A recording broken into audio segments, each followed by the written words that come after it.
Sek, pasensya na po ha, magkaibigan tayo. Huwag nyo kaming paikot-ikutin kasi paikot-ikot po eh.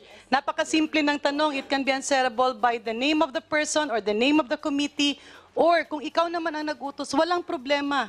Nagharap-harap ang mga dati at kasalukuyang kalihim ng Department of Health sa pagpapatuloy ng pagdinig ng House Committee on Appropriations patungkol sa budget utilization ng ahensya sa mga nakalipas na taon at kanilang naging pagtugon sa nagdaang COVID-19 pandemic. Sa simula pa lang ng talakayan, agad nang dumipensa si dating Health Secretary Francisco Duque III patungkol sa kinaharap niyang graft charges ukol sa umunoy irregular fund transfer noon ng DOH sa PSDBM para sa pagbili ng iba't ibang COVID-19 supplies.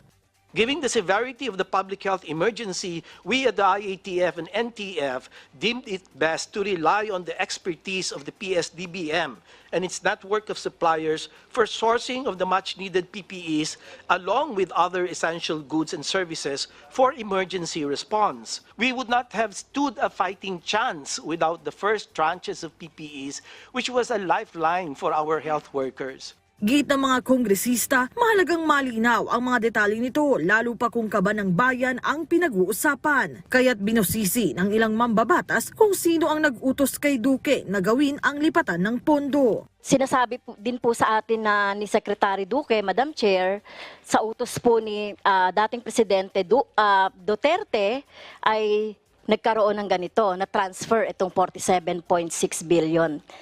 Tama po ba? Please say yes or no. Publicly, this was made by the President in our meetings in weekly meet or talk to the people. Giit ng dating kalihim, bagamat may kautusan ukol dito si dating Pangulong Rodrigo Duterte, sakop din naman ng kanyang kapangyarihan ang pagdedesisyon at pagbibigay ng direktiba, kaya't para sa kanya, wala naman siyang ginawang paglabag.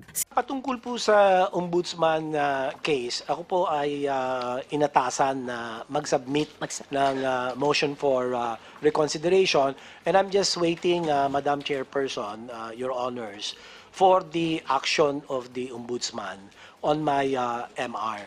So everything, my legal team has already submitted all the documents to support and counter the baseless allegations that were filed against my person.